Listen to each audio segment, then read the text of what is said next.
Hi, this is Mr. Mullaney. This is a lesson recap of our lesson, The Age of Jackson.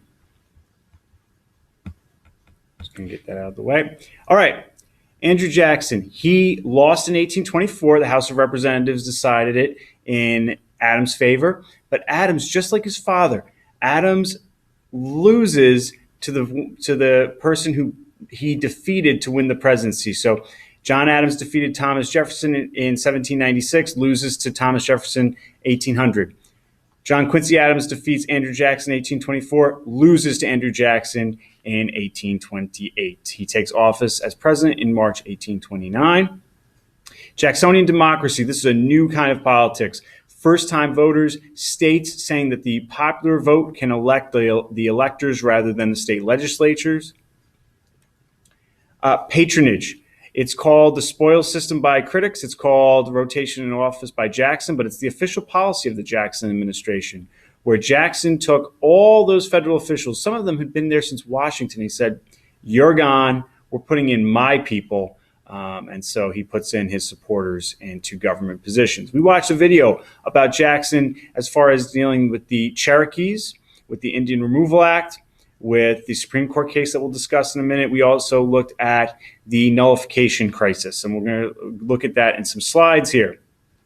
The Indian Removal Act says that the president can expel some Native Americans from their lands and move them to reservations. The Cherokees in Georgia say, nope, this is not good. And what do? They do the most patriotic thing possible, the most American thing they can think of. They sue. They go all the way to the Supreme Court. And the Supreme Court rules in 1832 that the state of Georgia had no right to take over their land and no right to evict them. Georgia defied the ruling, and Jackson said, Chief Justice John Marshall made his ruling, let him enforce it. And so even though the Supreme Court said that this was unconstitutional, it went ahead anyway. Native Americans suffered during this time. The Trail of Tears, a 116-day forced march on foot at gunpoint to Oklahoma. In addition, the Black Hawk War, where Native Americans retreat into Wisconsin and are killed. The Trail of Tears looks like this. These were the Indian lands, the kind of tannish areas, and the Native Americans were forced off them and forced to march to Oklahoma.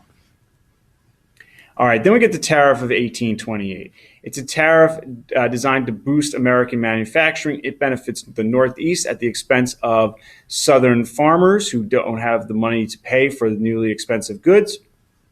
So South Carolina asserts a right to nullify or to cancel or reject federal laws, saying inside the state of South Carolina, we will not collect this tariff. So there's a force bill. The Congress says the president has the power to send the army in to collect it, to compile, to get South Carolina to comply with the law. It doesn't come to any force, though, even though Jackson's ready to go. He wants to lead the troops and hang the traitors in South Carolina. They eventually work out a compromise tariff, and a crisis is averted. Nullification today, it's still an issue today. I showed you a Daily Show clip of nullification today. The Daily Show makes the point that nullification really could lead to anarchy. However, it documents that most states have tried to nullify federal laws at one point or another, even though the Supreme Court has said continuously that nullification is not constitutional. All right, from there, the bank war. You want an opponent for Jackson? It's the National Bank. Jackson vetoes a recharter of the National Bank. His opponents think it's an election year in 1832. He has to recharter the bank. Otherwise, it'll expire in 1836, and the people will never forgive him for doing it. He vetoes the bill. The people love Jackson. They don't love the bank, and Jackson's reelected. His new vice president, because his original vice president, Calhoun, had been part of the South Carolina nullification crisis, is Martin Van Buren from New York. However, the bank war doesn't end so well for the United States. So the National Bank, now having its charter renewal vetoed, is going to wither and die for 4 years, and Jackson is going to withdraw the money from the National Bank and put it into pet banks of his, banks that were operated by friends of his.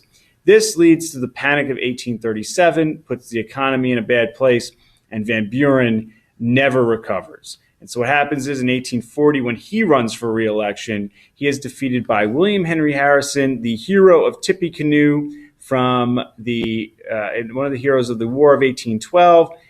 His running mate is Tyler. It's one of the all-time famous political slogans, Tippecanoe and Tyler too.